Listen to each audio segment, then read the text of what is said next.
नमस्कार भक्तों, स्वागत है आप सभी का एक और नई वीडियो में। भक्तों, सावन में ये सब्जी भूल कर भी नहीं खाना, नहीं तो पूरी ज़िंदगी बर्बाद हो जाएगी, घर परिवार सब नष्ट हो जाएगा, पूरी ज़िंदगी नरक से भी पत्थर को जाएगी। भक्तों, पता है आपको मैं इतनी विशेष रूप से क्यों बता रहा हूँ कि सावन में इस सब्जियों को कभी भी नहीं खाना चाहिए? क्या आप जानते हो? चलिए आपको बताता हूँ मैं। अब तो भक्तों, अगर आप सावन में पूरी श्रद्धा से व्रत रखते हैं, शिवलिंग पर जल चढ़ाते हैं, बेलपत्र अर्पित करते हैं, मंदिर की परिक्रमा लगाते हैं और फिर घर आकर एक ऐसी सब्जी बना लेते हैं जो शास्त्रों में सावन के लिए पूरी तरह वर्जित मानी गई है, और तब आपकी सारी पूजा, आपका सारा व्रत, आपकी सारी तपस्या खंडित हो जाती है। भगवान भोलेनाथ प्रसन्न होने की बजाय रुष्ट हो जाते हैं। भक्तों, प्रार्थना टीवी के इस विशेष वीडियो में हम आपको वो 3 सब्जियां बताएंगे जिन्हें सावन 2026 में भूल कर भी नहीं बनाना चाहिए, चाहे व्रत हो या ना हो। साथ ही जानेंगे सावन 2026 कब से शुरू हो रहा है, इस बार कितने सावन सोमवार पड़ रहे हैं, व्रत में क्या खाना चाहिए और क्या नहीं, शिवलिंग पर क्या अर्पित नहीं करना चाहिए, और मंदिर में रखे उस 1 लोटे जल का आप क्या करें। ये सब कुछ आज इस एक वीडियो में। तो वीडियो को अंत तक जरूर देखें, क्योंकि अधूरी जानकारी हमेशा नुकसान ही करती है। माताओं बहनों, इस वर्ष 2026 में सावन का पवित्र महीना 30 जुलाई गुरुवार से आरंभ हो रहा है और ये पावन महीना 28 अगस्त शुक्रवार को समाप्त होगा। और सुनिए एक खास बात, इसी 28 अगस्त को श्रावण पूर्णिमा भी है और उसी दिन रक्षाबंधन का त्यौहार भी मनाया जाएगा। यानी सावन का समापन और रक्षाबंधन दोनों एक ही दिन। ये अपने आप में एक अत्यंत शुभ संयोग है। भक्तों, कई लोग भ्रम में रहते हैं। कोई कहता है 4 सोमवार, कोई कहता है 6 सोमवार। आज प्रार्थना टीवी पर हम ये भ्रम पूरी तरह दूर कर देते हैं। सावन 2026 में कुल 4 सावन सोमवार पड़ रहे हैं, और दिलचस्प बात यह है कि चारों के चारों सोमवार अगस्त महीने में ही आएंगे। पहला सावन सोमवार व्रत 3 अगस्त को है, दूसरा सावन सोमवार 10 अगस्त को, तीसरा सावन सोमवार 17 अगस्त को, और चौथा तथा अंतिम सावन सोमवार 24 अगस्त को रखा जाएगा। ध्यान से समझिए, सावन 30 जुलाई से शुरू होता है, लेकिन पहला सोमवार 3 अगस्त को पड़ रहा है। इसलिए 4 सावन सोमवार यही सही जानकारी है। इसे नोट कर लीजिए और अपने परिजनों को भी बताइए। शिव भक्तों, सावन का यह महीना कोई साधारण महीना नहीं होता। यह महीना साक्षात भगवान भोलेनाथ की कृपा का महीना है। शास्त्रों में लिखा है कि सावन में जो भक्त सच्चे मन से भोलेनाथ की शरण में आते हैं, उन्हें महादेव अपनी छत्र छाया में ले लेते हैं। उनके दुख, उनके रोग, उनकी निर्धनता सब धीरे धीरे दूर होने लगते हैं। ज्ञानी संत कहते हैं कि सावन में प्रकृति स्वयं नृत्य करती है, धरती माँ का अभिषेक होता है, आकाश से बरसते जल से हरियाली उगती है, नई फसल आती है, किसान के चेहरे पर संतोष छाता है। सावन में बादल जब गरजते हैं तो वो केवल वर्षा नहीं होती, वो भोलेनाथ के आगमन का उद्घोष होता है। मान्यता के अनुसार सावन में आकाश से जो जल बरसता है वो अत्यंत पवित्र और पुण्यदायी माना गया है। बड़े बुजुर्ग कहते हैं कि सावन की बारिश में स्नान करने से शरीर की थकान, मन की उदासी और जीवन की नकारात्मकता सब धुल जाती है। भक्तों, भारत ही नहीं, विदेशों में भी जहाँ जहाँ हिंदू समाज है, वहाँ सावन का ये महीना बड़े उत्साह और श्रद्धा के साथ मनाया जाता है। यही इस महीने की महिमा है। माताओं बहनों, एक जरूरी बात, जो लोग घर में लड्डू गोपाल की सेवा करते हैं, जिनके घर में भगवान श्री कृष्ण विराजमान हैं, उनके लिए प्रार्थना टीवी के माध्यम से एक विशेष बात बताना चाहते हैं। मान्यता के अनुसार सावन की पहली बारिश में लड्डू गोपाल को स्नान कराना बहुत शुभ माना जाता है। आप उन्हें चांदी, पीतल या मिट्टी की थाली में बिठाकर सावन की पहली बूंद उनके मस्तक पर अर्पित करें। ऐसा करने से घर में सुख, समृद्धि और आनंद की वर्षा होती है। यही पुरानी परंपरा है और यही श्रद्धा का भाव। भक्तों, अब आते हैं उस मुख्य बात पर जिसके लिए आप प्रार्थना टीवी के इस वीडियो पर आए हैं। वो 3 सब्जियां जो सावन 2026 में भूल कर भी नहीं बनानी चाहिए। ध्यान से समझिए, ये केवल व्रत रखने वालों के लिए नहीं है, ये हर उस व्यक्ति के लिए है जो सावन के महीने में भोलेनाथ की कृपा पाना चाहता है। क्योंकि भक्तों, पूजा पाठ और व्रत उपवास के साथ साथ आहार का भी उतना ही महत्व है। अगर मन और वाणी पवित्र है पर थाली में अशुद्ध भोजन है तो शिव कृपा आने में बाधा आती है। पहली वर्जित सब्जी बैंगन माताओं बहनों, सावन के महीने में बैंगन को घर में रखना तक अशुभ माना जाता है। बनाने की तो बात ही अलग है। परंपरागत मान्यता ये है कि बैंगन सावन में पूरी तरह वर्जित सब्जी है। शास्त्रों में द्वादशी और चतुर्दशी के दिन भी बैंगन न खाने की परंपरा है और सावन का पूरा महीना तो इस दृष्टि से और भी अधिक सावधानी का समय है। विद्वान कहते हैं कि बैंगन में सावन के मौसम में जीव जंतुओं का वास बढ़ जाता है। बरसात के कारण कीट, सूक्ष्म जीव और अन्य अशुद्धियां इस सब्जी में आ जाती हैं। इसे खाने से न केवल शारीरिक नुकसान हो सकता है बल्कि आध्यात्मिक दृष्टि से भी ये पाप का भागीदार बनाती है। भक्तों, यदि आपके घर में अभी बैंगन रखा है, चाहे कच्चा हो या साबुत, तो उसे तुरंत घर से बाहर कर दीजिए। ये कोई अंधविश्वास नहीं है, ये पुरानी परंपरा और शास्त्रीय मान्यता है। बैंगन को सावन में घर में रखने से, पकाने से और खाने से भगवान शिव प्रसन्न नहीं होते और घर में निर्धनता का प्रवेश माना जाता है। दूसरी वर्जित सब्जी पत्तेदार साग सब्जियां, विशेषकर पालक और मेथी। शिव भक्तों, सावन में पत्तेदार सब्जियां खाना भी वर्जित माना गया है। पालक, मेथी, लाल भाजी, बथुआ, पत्ता गोभी, ये सभी इस श्रेणी में आती हैं। इसके पीछे एक बहुत स्पष्ट कारण है, ध्यान से समझिए। बरसात के मौसम में पत्तेदार सब्जियों में नमी के कारण बहुत सूक्ष्म जीव, कीड़े और अशुद्धियां आ जाती हैं। इन्हें कितना भी धोएं, अंदर की अशुद्धि पूरी तरह नहीं निकलती। इसीलिए शास्त्रों और परंपराओं में सावन में इनसे परहेज करने को कहा गया है। ज्ञानी जन कहते हैं कि जो व्यक्ति सावन में पत्तेदार साग खाता है उसे पाप लगता है, क्योंकि उसमें अनजाने ही सूक्ष्म जीवों की हत्या हो जाती है। और ये तो आप जानते हैं कि भोलेनाथ सभी जीवों के प्रति करुणा रखते हैं। वे पशुपतिनाथ हैं, समस्त प्राणियों के स्वामी।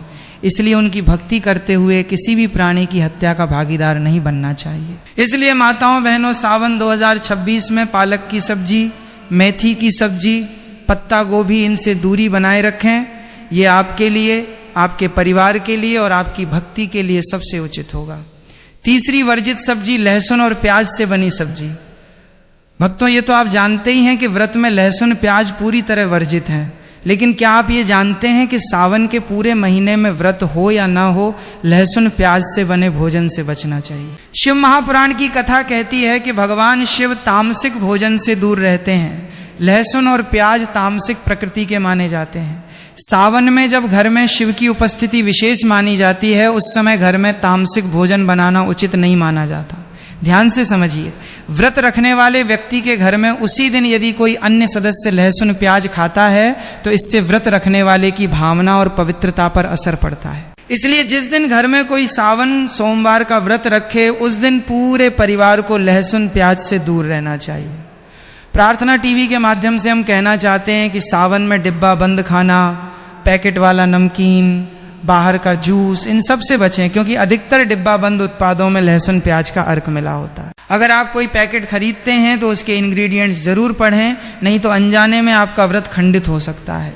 भक्तों, अब बात करते हैं सावन सोमवार के व्रत में क्या खाएं और क्या ना खाएं। माताओं बहनों, सावन सोमवार का व्रत निर्जला नहीं होता, यानी इसमें फलाहार और सात्विक भोजन किया जा सकता है, लेकिन इसके साथ कुछ महत्वपूर्ण नियम हैं जिन्हें जानना जरूरी है। व्रत में सेंधा नमक का उपयोग किया जा सकता है। साधारण नमक यानी आयोडीन नमक व्रत में वर्जित है। यदि आपने केवल फल खाने का संकल्प लिया है तो नमक बिल्कुल न लें। फल पर भी साधारण नमक न लगाएं। सेंधा नमक लगाना हो तो वही लगाएं। ध्यान से समझिए, बाहर से गन्ने का जूस व्रत में ना पिएं। बाहर के बर्तनों में साधारण नमक का अंश रह जाता है। चाहे कितना भी साफ कर लें, घर में जो ध्यान रख सकते हैं वो बाहर संभव नहीं है। इसलिए व्रत में बाहर का जूस, बाहर का खाना, इससे बचें। शिव भक्तों, व्रत में आप क्या खा सकते हैं? आलू की सब्जी सेंधा नमक के साथ, कुट्टू के आटे की रोटी, दही में खीरा और धनिया मिलाकर, लौकी या कद्दू की सब्जी, मीठे में खीर, मिश्री, आटे का चीला, बर्फी, ये सब भोग लगाने के बाद ग्रहण कर सकते हैं। व्रत में बेसन, मैदा, सत्तू और अनाज जैसे गेहूं, चावल का सेवन नहीं करना चाहिए। पुराने आटे का उपयोग भी न करें, उसमें कीड़े पड़ने की संभावना होती है जिससे व्रत खंडित हो सकता है। शास्त्रों में व्रत में दूध पीने के बारे में एक परंपरागत मान्यता है कि सावन में सादा दूध पीने से परहेज करना चाहिए, खासकर हल्दी मिलाकर। इसका कारण ये बताया जाता है कि सावन में दूध भगवान शिव को अर्पित किया जाता है, इसलिए ये समय शिव को समर्पित है। बच्चे और बीमार व्यक्ति इस नियम से मुक्त हैं, उन्हें दूध पीना चाहिए। शिव भक्तों, अब एक और महत्वपूर्ण बात, सावन में शुक्रवार को खट्टा ना खाएं। माताओं बहनों, सावन का महीना चल रहा हो और उसमें शुक्रवार का दिन आए तो उस दिन खट्टी चीजें बिल्कुल ना खाएं। इमली, पानी, पूरी, अमचूर, खट्टे फल, इन सब से उस दिन दूरी बनाएं। ये परंपरागत मान्यता माता संतोषी से जुड़ी है, जो शुक्रवार को विशेष रूप से पूजी जाती हैं और जिन्हें खट्टी चीजें पसंद नहीं हैं।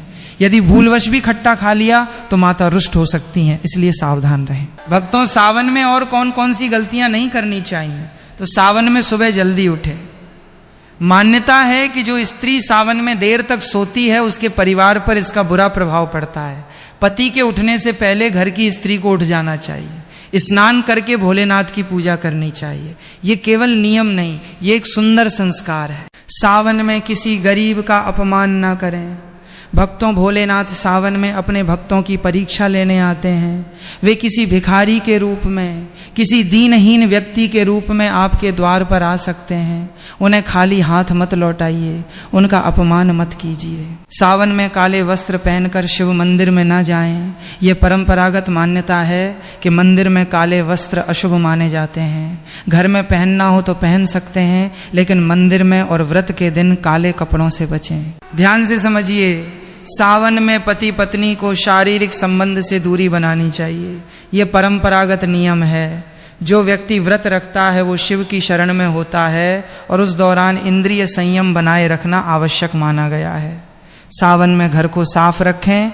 गंदगी जहाँ होती है वहाँ से सकारात्मक ऊर्जा चली जाती है। सावन में प्रकृति स्वयं पवित्र होती है, आपका घर भी पवित्र होना चाहिए। सावन में घर के मंदिर में माचिस की खाली डिब्बी ना रखें। मंदिर पवित्र स्थान है, वहाँ केवल पूजा सामग्री होनी चाहिए, अन्य वस्तुएं नहीं। सावन में घर में गाली गलौज, चुगली, अपशब्द, इनसे बिल्कुल बचें। माताओं बहनों, भगवान शिव को ये बिल्कुल पसंद नहीं। परंपरागत मान्यता है कि सावन में जो व्यक्ति अपने घर में कलह करता है, गाली देता है, पत्नी को या पति को अपशब्द कहता है, उस पर शिव का कोप उतरता है। सावन में बाल, नाखून, दाढ़ी कटवाने से बचना चाहिए। यदि बहुत आवश्यक हो तो भोलेनाथ से क्षमा मांगकर कर सकते हैं। सावन में शरीर पर तेल लगाने से बचें, विशेषकर व्रत के दिन। सावन में माता पिता का विशेष सम्मान करें। शास्त्रों में लिखा है कि माँ में पार्वती का और पिता में शिव का वास होता है। माता पिता की सेवा करना सावन में सबसे बड़ी पूजा है। भक्तों, सावन में देवी देवता से संबंधित कोई भी शुभ वस्तु जैसे पूजा की माला, मूर्ति, प्रसाद किसी को उपहार में न दें। परंपरागत मान्यता है कि इससे घर से दैवीय शक्ति चली जाती है। शिव भक्तों, शिव पूजन में कुछ ऐसी वस्तुएं हैं जो देखने में साधारण लगती हैं, लेकिन शिवलिंग पर अर्पित करना वर्जित माना गया है। शिव महापुराण की कथा कहती है, तुलसी शिवलिंग पर नहीं चढ़ाई जाती। तुलसी भगवान विष्णु को समर्पित हैं, इसलिए उसे शिवलिंग पर अर्पित करने की परंपरा नहीं है। हल्दी शिवलिंग पर नहीं चढ़ानी चाहिए, सिंदूर भी नहीं। केतकी का फूल ये कभी शिवलिंग पर अर्पित नहीं होता। शास्त्रों के अनुसार एक पुरानी कथा में केतकी के फूल ने ब्रह्मा जी के झूठ में साथ दिया था, जिससे भोलेनाथ ने उसे श्राप दिया कि पूजा में वो कभी स्वीकार नहीं किया जाएगा। नारियल का पानी शिवलिंग पर नहीं चढ़ाना चाहिए। शंख से जल भी भगवान शिव को नहीं अर्पित किया जाता, ये भी शास्त्रीय मान्यता है। भक्तों, टूटे हुए चावल यानी खंडित अक्षत नहीं, अखंड अक्षत ही शिवलिंग पर अर्पित करने चाहिए। माताओं बहनों, बेलपत्र जब शिवलिंग पर अर्पित करें तो ध्यान रखें वे कटे फटे ना हो।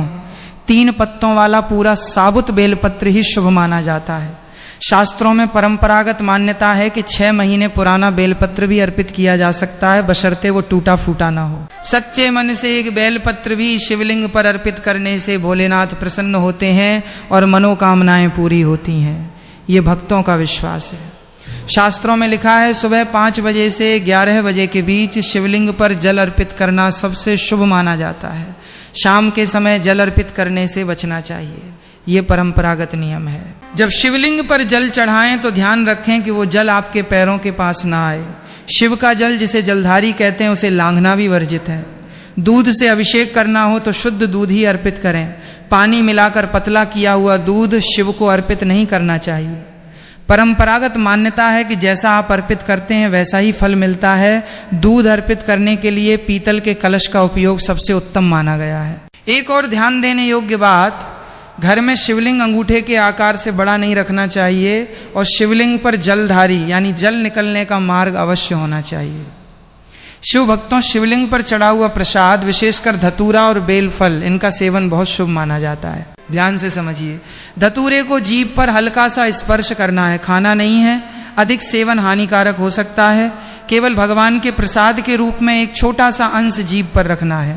परंपरागत भक्ति में ये माना जाता है कि इससे मन में सकारात्मकता आती है और जीवन में शुभ परिवर्तन होते हैं। बेल फल यानी श्रीफल का सेवन करने से माँ पार्वती और भगवान शिव दोनों की कृपा प्राप्त होती है, ये पुरानी भक्ति परंपरा कहती है। सावन में बेल फल प्रसाद के रूप में ग्रहण करना बहुत शुभ माना जाता है। अब प्रार्थना टीवी के दर्शक ध्यान दें, मंदिर में रखे एक लोटे जल का क्या करें? ये सवाल बहुत सरल लगता है, लेकिन इसका उत्तर बहुत महत्वपूर्ण है और इस बारे में बहुत सी गलत फहमियाँ हैं जो आज हम दूर करेंगे।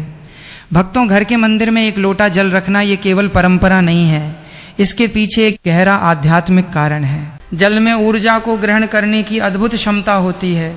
जब हम पूजा करते हैं, मंत्र जपते हैं, भगवान से प्रार्थना करते हैं, तब उस वातावरण की समस्त शक्ति उस जल में समाहित हो जाती है। इसीलिए पूजा से पहले मंदिर में एक लोटा जल रखने की परंपरा है।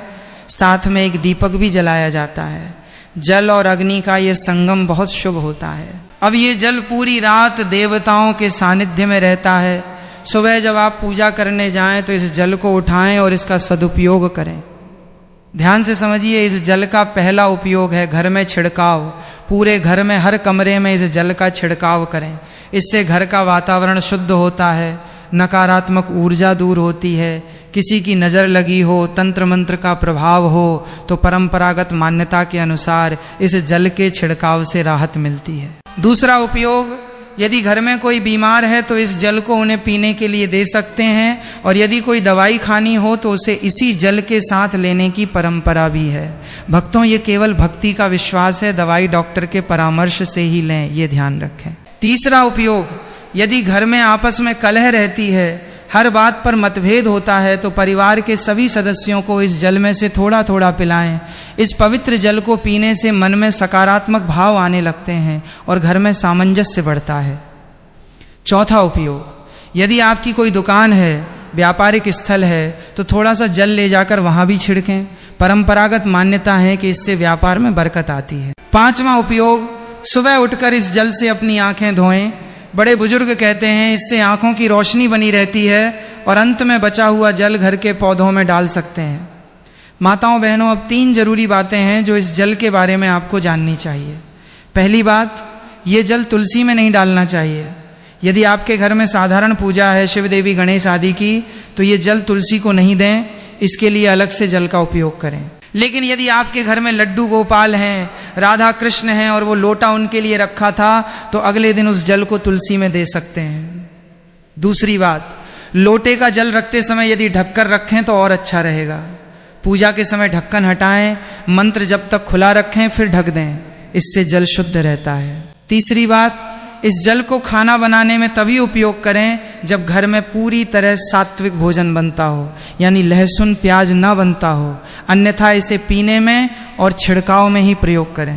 शिव भक्तों, इस पवित्र जल के सदुपयोग का नियम बना लीजिए। प्रतिदिन नियम से करेंगे तो परिणाम निश्चित ही देखने को मिलेंगे। 1 बार 2 बार करने से चमत्कार नहीं होते, नियमितता में ही सिद्धि है। और जब घर के मुख्य द्वार पर जल छिड़कें तो ये मंत्र जरूर बोलें, ओम गं गणपतये नमः। भक्तों, ये मंत्र छोटा है लेकिन अत्यंत शक्तिशाली है। गणपति बाबा सभी देवों में प्रथम पूज्य हैं। इनका आशीर्वाद लेकर जब घर की शुद्धि होती है तो कोई भी नकारात्मक शक्ति प्रवेश नहीं कर पाती। मान्यता है कि सबसे पहली कांवड़ यात्रा भगवान परशुराम ने भगवान शिव को समर्पित की थी। अपने कंधों पर गंगा जल लेकर वे शिव के चरणों में जल अर्पित करने गए और तभी से ये परंपरा चली आ रही है। सावन में लाखों श्रद्धालु कांवड़ यात्रा पर निकलते हैं। ये भोलेनाथ के प्रति असीम प्रेम का प्रतीक है। भक्तों, सावन में स्नान के बारे में भी एक बात ध्यान रखें। बड़े बुजुर्गों की मान्यता रही है कि सावन की बारिश में स्नान करना बहुत पुण्यदायी होता है। ये जल बहुत शुद्ध और प्राकृतिक होता है। यदि छोटे बच्चे हों चाहे महीनों के हों तो उनके मस्तक पर बारिश की एक बूंद भी लगा देना बहुत शुभ माना जाता है। इस सावन 2026 में हम पूरी श्रद्धा से, पूरे नियम से, पूरे विधि विधान से भोलेनाथ की आराधना करेंगे। उन्हें हम उनकी प्रिय चीज़ें अर्पित करेंगे। शुद्ध जल, बेलपत्र, सफ़ेद पुष्प, शहद और सबसे बढ़कर अपना निर्मल मन, और उन्हें जो वर्जित है वो भूल कर भी अर्पित नहीं करेंगे। भोलेनाथ तो भोले हैं, वे केवल एक बेलपत्र से ही प्रसन्न हो जाते हैं, लेकिन उनका क्रोध भी उतना ही विकराल है। इसलिए सावधानी रखें, नियम पालन करें और भोलेनाथ की कृपा पाएं। माताओं, बहनों, भक्तों, प्रार्थना टीवी की तरफ से आप सभी को हर हर महादेव। अब बात करते हैं सावन के महीने में किए जाने वाले उन विशेष महाउपायों की, जो प्रार्थना टीवी के अनुसार आपके जीवन से दरिद्रता, विवाह में आ रही रुकावटें, गृह क्लेश और गंभीर बीमारियों का जड़ से विनाश कर सकते हैं। शिव भक्तों, यदि आपके घर में वर्षों से धन की कमी बनी हुई है, सिर पर कर्ज का बोझ बढ़ता ही जा रहा है और कमाई के सारे साधन बंद हो चुके हैं, तो सावन मास के किसी भी सोमवार को या सावन की शिवरात्रि के दिन एक विशेष उपाय अवश्य करें। सावन सोमवार के दिन प्रातःकाल स्नान करके स्वच्छ सफेद वस्त्र धारण करें। फिर एक तांबे के लोटे में शुद्ध जल भरें और उसमें थोड़ा सा कच्चा दूध, थोड़े से काले तिल और एक चुटकी अक्षत बिना टूटे हुए चावल मिला लें। इसके साथ ही 108 बेलपत्र लें और प्रत्येक बेलपत्र पर सफ़ेद चंदन से देह नमः शिवाय लिखें। इसके बाद शिव मंदिर जाएं और शिवलिंग पर जल की पतली धारा चढ़ाते हुए निरंतर देह नमः शिवाय या देह महादेवाय नमः का जप करते रहें। जल अर्पित करने के पश्चात एक एक करके वे 108 बेलपत्र शिवलिंग पर इस प्रकार अर्पित करें कि बेलपत्र का चिकना भाग शिवलिंग को स्पर्श करे। शास्त्रों में लिखा है कि सावन में जो भक्त पूरे मनोयोग से 108 बेलपत्र महादेव को अर्पित करता है, उसकी 7 पीढ़ियों के दरिद्र दोष समाप्त हो जाते हैं और उसके घर में साक्षात माता लक्ष्मी का स्थायी निवास हो जाता है। माताओं और बहनों, यदि आपके घर में संतान का सुख नहीं है, विवाह योग्य पुत्र या पुत्री के विवाह में बार बार अड़चनें आ रही हैं, रिश्ते बनकर टूट जाते हैं या शादी की बात आगे नहीं बढ़ पाती, तो सावन का महीना इसके लिए सर्वोत्तम अवसर है। विवाह की बाधा दूर करने के लिए सावन के प्रत्येक सोमवार को एक पीला वस्त्र लेकर शिव मंदिर जाएं। शिवलिंग पर जल और दूध से अभिषेक करने के पश्चात शिवलिंग पर पीला चंदन लगाएं और माता पार्वती के चरणों में कुमकुम तथा लाल चुनरी अर्पित करें। इसके बाद 21 पीले कनेर के फूल या 21 बेलपत्र पर पीले चंदन से राम नाम लिखकर शिवलिंग पर अर्पित करें। ऐसा करते समय मन ही मन मनचाहे जीवन साथी या शीघ्र विवाह की प्रार्थना करें। शिव महापुराण में वर्णित है कि माता पार्वती ने भी भगवान शिव को पति रूप में प्राप्त करने के लिए सावन के महीने में ही कठोर तपस्या की थी और कनेर के पुष्प तथा बेलपत्र अर्पित किए थे। इसलिए ये उपाय सावन में अत्यंत सिद्ध और अचूक माना गया है। जिन दंपतियों को संतान प्राप्ति में बाधा आ रही है, उन्हें सावन के पूरे महीने प्रतिदिन अथवा सावन सोमवार के दिन मक्खन या शुद्ध देसी घी से बने पार्थिव शिवलिंग मिट्टी के शिवलिंग का निर्माण करना चाहिए और उस पर गेहूं के 108 दाने अर्पित करने चाहिए। पूजा के उपरांत उस पार्थिव शिवलिंग का किसी पवित्र नदी या जल कुंड में विसर्जन कर दें। इस उपाय से भोलेनाथ प्रसन्न होकर शीघ्र ही उत्तम और गुणी संतान का वरदान प्रदान करते हैं।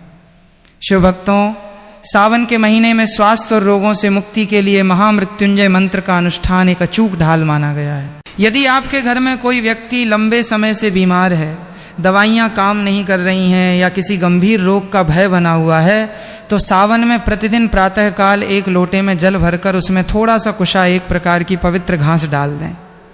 इसके बाद भगवान शिव के चित्र या शिवलिंग के सामने बैठकर दें त्र्यंबकम यजामहे सुगंधिम पुष्टिवर्धनम उर्वारुकमिव बंधनान मृत्योर्मुक्षीयमामृतात्। इस महामृत्युंजय मंत्र की कम से कम 108 बार यानी एक माला जप करें। जप समाप्त होने के बाद उस कुशा वाले जल को रोगी के ऊपर थोड़ा सा छिड़कें और थोड़ा सा जल उसे पीने के लिए दें। ये केवल एक धार्मिक क्रिया नहीं है, बल्कि शास्त्रों का दावा है कि महामृत्युंजय मंत्र से अभिमंत्रित जल में साक्षात संजीवनी शक्ति आ जाती है, जो असाध्य से असाध्य रोगों को भी शांत करने की क्षमता रखती है। प्रार्थना टीवी के माध्यम से अब हम आपको सावन मास की तिथियों के अनुसार विशेष पूजा विधान के बारे में भी बताना चाहते हैं। सावन में सोमवार का महत्व तो हम सभी जानते हैं, लेकिन क्या आप जानते हैं कि सावन के मंगलवार, बुधवार, गुरुवार